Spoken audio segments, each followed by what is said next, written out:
Hello everyone, welcome to my channel. I hope you're all doing well today. It has been a little while since I have done a video, and today I'm going to just hop on and do a quick little project for myself just to kind of get myself back in the groove. I haven't been feeling really well lately, and I have been taking care of some things, some personal things off camera. And I'm just going to kind of jump back into it today and just do a simple little project that I've been wanting to do for quite a while. If you are familiar with my channel, you will remember that I did a Cricut project that was a Shadowbox type of anniversary card for my husband. And it's been since November, I believe, since I did that one. And today I'm going to be working on another Shadowbox project, and it is with the same company or the same seller that I purchased the Shadowbox from. And I'm going to show you here what we'll be doing. This is the project that we're going to be working on today, and you can see that it is a vintage style, kind of like a Singer style sewing machine. And I was gifted this from the seller, and her Etsy shop is 3D Cut Craft. I was messaging with Olivia, the owner of the shop, and she kindly gifted me this Shadowbox design when I told her that I was going to be doing the other Shadowbox design and showing it on my YouTube channel. So she kindly gifted me this project, and I really would like to thank her again for that. I will have all her information down below.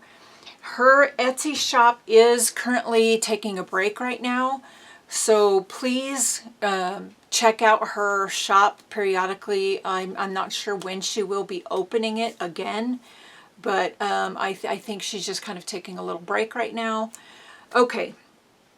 So if you do go to her shop, there will be a little link that you can click on that will tell you to email you when the shop reopens, and that way you can know right away, you know, if you would like to purchase any of her designs. She has absolutely incredible, beautiful designs, and I can't remember right offhand exactly how many designs she has on her site, on her Etsy shop, but she has a lot, and her designs are absolutely beautiful.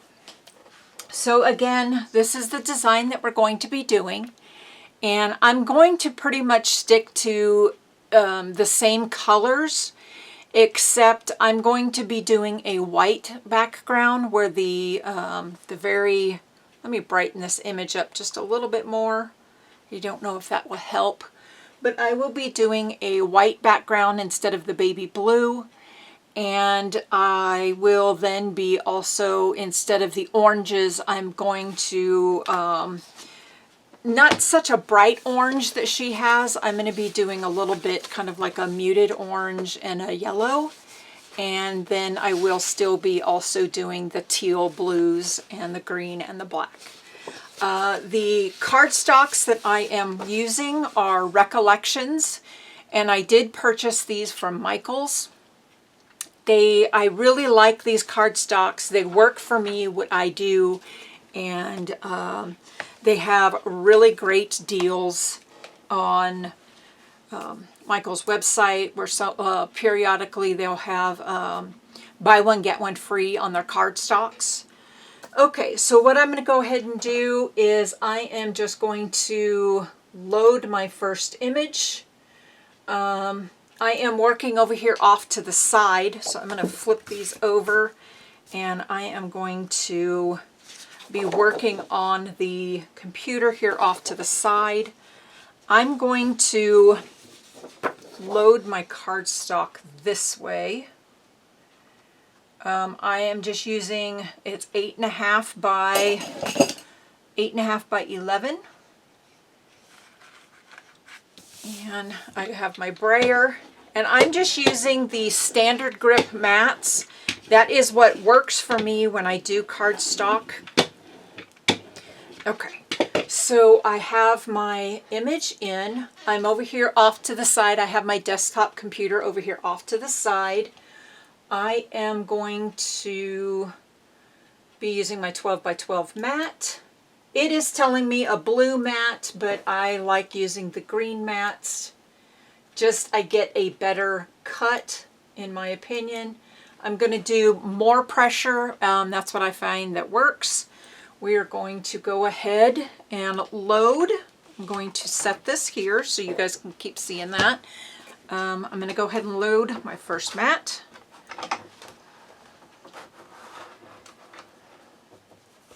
And press start.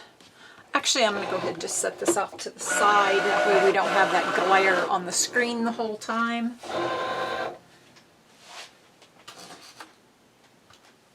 Okay, I'm going to press go. The machine that I'm using today is the Cricut Maker, the Cricut Explore 4. I've had this model less than a year actually. Okay, so we are actually done with our first cut. I'm going to unload the mat and leave that one there. We are going to take our next color. I'm going to go to my next item. Okay, so we are doing cut number 2. I am again going to load in the same direction.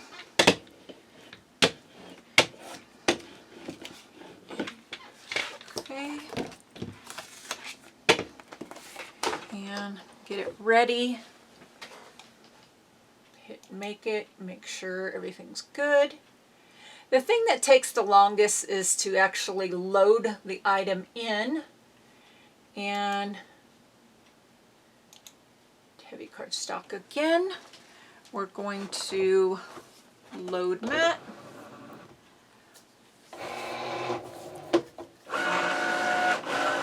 And while this one's cutting, I'm going to get the next 2 pieces ready.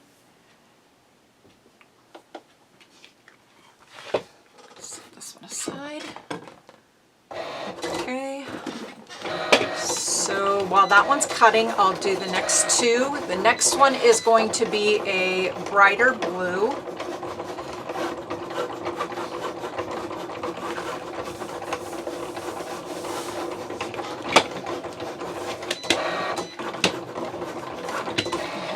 Ready.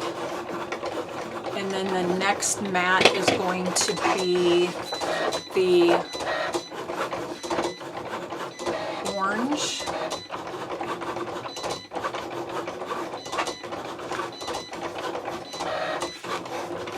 I don't have that perfectly on there.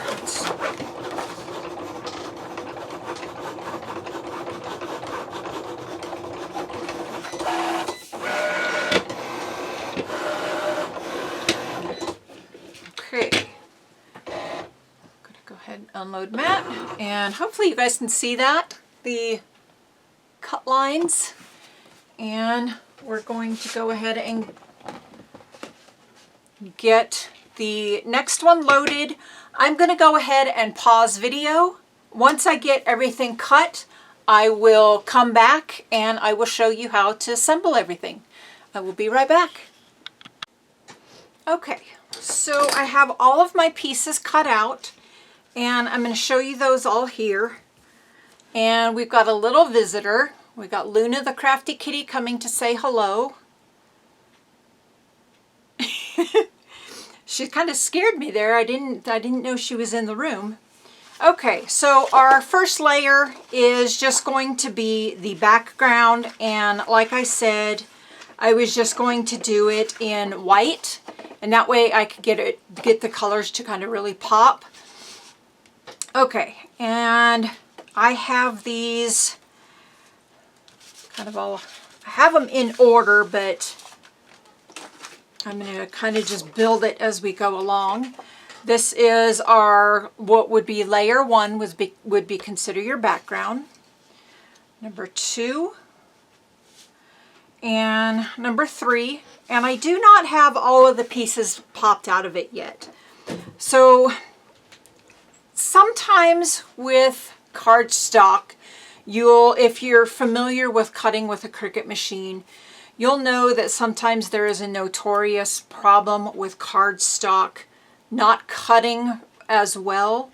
And if you are in a humid environment, it can really affect your cardstock. So I don't like to force the pieces out. If I know it's been humid here for us, so I am really gentle about taking these out. And I have a little X-Acto knife here, and I'm just really careful on finessing these last little pieces out, especially on the really intricate cuts like where the flowers are and where the sharp points are. So as you can see, this is going to have a lot of little floral in here, where how this one had like the leaves. This is going to actually have the flowers. And then the same with the next layer, which will be this way. It has some additional floral on it. And again with the next layer. So what I'm going to do is I'm going to go ahead and remove everything. And then once I have everything removed, again, I will pop back on and let you guys see all the layers. And I'll remove the mat from behind it so you can see it a little bit better. I just have the mat on the table just to kind of protect it a little bit more. I have silicone mats on my table, and it really helps with things moving around. And it also protects my table surface from, if I'm using my wool pressing mat directly on the table, it protects my table. Okay, so I'm going to go ahead and I'm going to pause. I'm going to finish removing the really fine pieces, and I will be right back. Okay guys, so I have all my little pieces all picked out of my cuts, and you can see how some of these little pieces can be really small, and I like to take my time when I pick them out so I don't tear my cardstock. And I'm going to just kind of empty this off into the trash here, and I am going to now show you all the layers. Okay, so I'm going to just gently, you want to be really careful if you have these stacked up that you don't tear anything. Okay, so we have a total of 8 layers for this particular, sorry about that, I forgot my light was in the way. For this particular shadow box, we have 8 different layers, and your background is considered a layer. Now, when I was cutting, I forgot to put this one on more pressure, so this one was a miscut, and some of it did not cut. So if you are familiar with cutting cardstock on a Cricut machine, like I was saying, you will know that humidity can affect your cardstock. And our little visitor is going to be coming back here in just a second. She's creeping on over. There she is. Hi, Luna. Big stretch. Okay, we're going to go ahead and put her on the floor or on the back of my chair. So like I was saying, cardstock can be affected by humidity really easily. It can also be affected, of course, by your cutting blade on your machine. If it is an older blade and it's not as sharp, you will want to replace your blade. But one of the ways that you can get past your cardstock, if it's tearing or if it's shredding your cardstock, you can always take a iron and press your cardstock on a warm setting. And I like, when I press my cardstock, I use my wool pressing mat. And that way it's not going to distort my cardstock or anything like that. So this piece I'm going to just throw away. But like I was saying, this particular Shadowbox has 8 different layers to it. And our first one was our background. Then we have our layer number 2. And I'm sticking pretty much with the color pattern, like I was saying, in her design. And let me show you here. And I stayed pretty much with her color palette. I did switch up the orange colors a little bit. Instead of using bright oranges, I used kind of like a lighter orange and more of a yellow orange. Excuse me, I'm getting the hiccups, so. Okay, so our first cut is going to be this one. Then I'm going to move these over so you guys can see each one a little bit easier. Then this is our third layer. Okay. Or our second actual, where it starts doing the intricate cuts, because remember our background is our first cut. So second, our third layer. So we're going to lay that right on top. And what I'm going to do with this, I'm going to just glue these down. And I have a, let me get it over here to the side. If I can find it. Hang on just a second. I should have had it ready, but I completely forgot that I have one of these little bottles like this that I put my glue in. And it has a, you can see that it kind of has the needle tip. And when I'm gluing my layers down, I like to get in all the little spots, but I will show you that in just a moment. I'm not going to actually do the Shadowbox frame out of cardstock. What I'm going to do is I'm going to just leave this flat so it just has the dimensions. I don't have a lot of room on my walls in my sewing room here because I have wall-to-wall shelving, wall-mounted shelving. So I have very little actual wall space. So I'm going to actually just put this flat so I can set it up. Okay, so that's our third. Here's our fourth layer. And you can see that we've got some more of the little vines. So now we're going to start getting some of the floral dimension.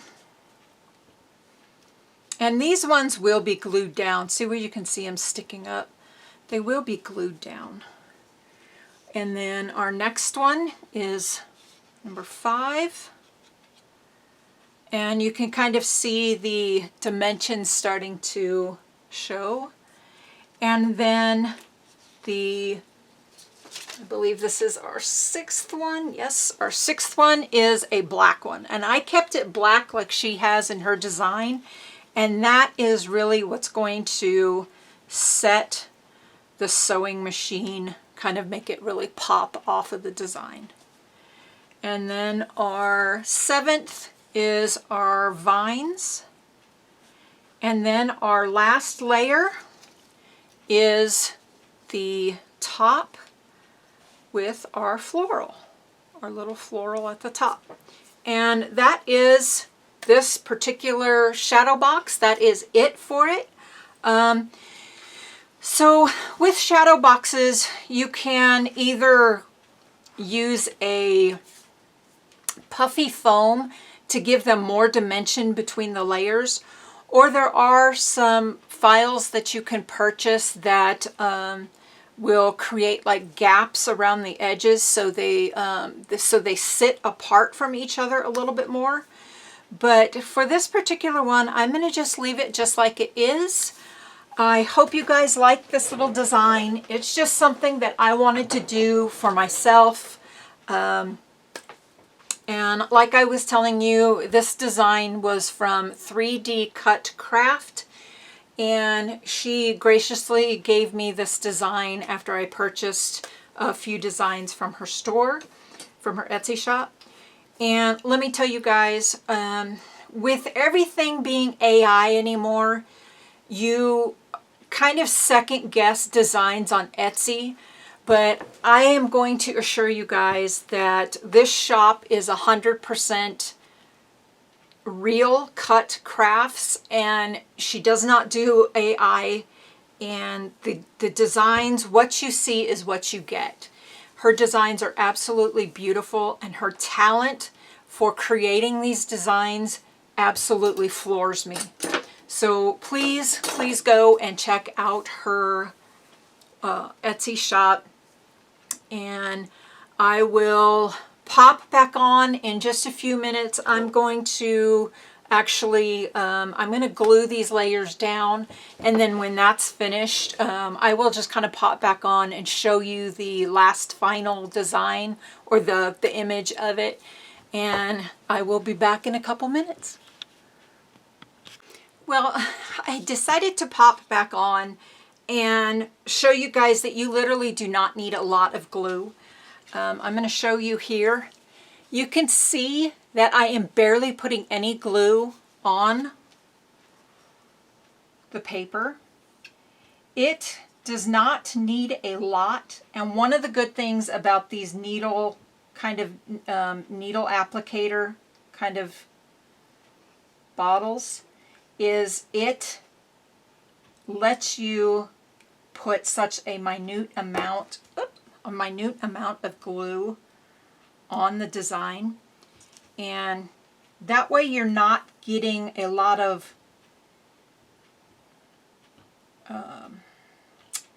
what's the right word? You know, if you use too much glue, how sometimes paper can look rippled, and it's not going to do that. So I may have to put some more glue here in my bottle in a minute. So I'm going to just go ahead, and I just wanted to show you guys that I literally am not putting very much glue on at all. And I'm going to go ahead and finish this one. And when you do the outer edge, I just go like this. I just do, it's just like a little tack. And that's all I'm doing. And it's just to hold everything down.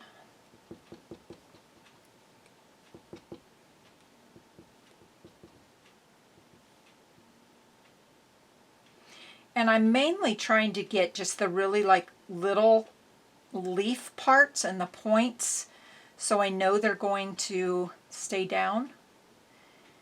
And then you just turn it over, grab your, and then you're going to, I like to put my bottom portion down first and just gently lay it down. And then I take my brayer and I just gently kind of press down. I'm not rolling really aggressively. I'm just gently going down. And you can see how nice my layer is attached. Okay, so I'm going to go ahead and continue doing the layers, and again, I'll be back when it's finished.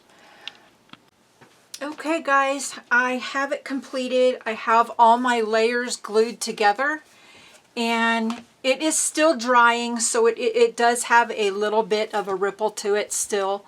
If you use your little foam sticky pieces, it won't have the ripple to it, but I don't mind the way it turned out.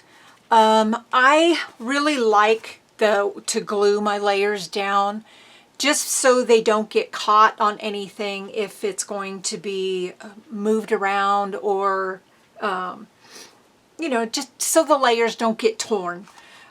So that is my completed Shadowbox or 3D paper craft, whatever you want to call it. There are multiple different names that I have seen it go by, but 3D Cut Craft, Olivia does call them shadow boxes. She does have the frames that come with each one, so you can make your frame. And she, if I remember correctly, it's, I can't remember. It's an interior of 8 inches and an exterior of 8 inches, if I remember correctly. I will have, sorry, I just had a little momentary like brain fart there for a minute, sorry. The wind is picking up here pretty bad, so I'm kind of glad that I got finished right now. I don't want to lose power. So I'm going to go ahead and end here. Again, I'll have the information for 3D Cut Craft down in the description box, so please check that out. We'll see you guys soon. Bye-bye.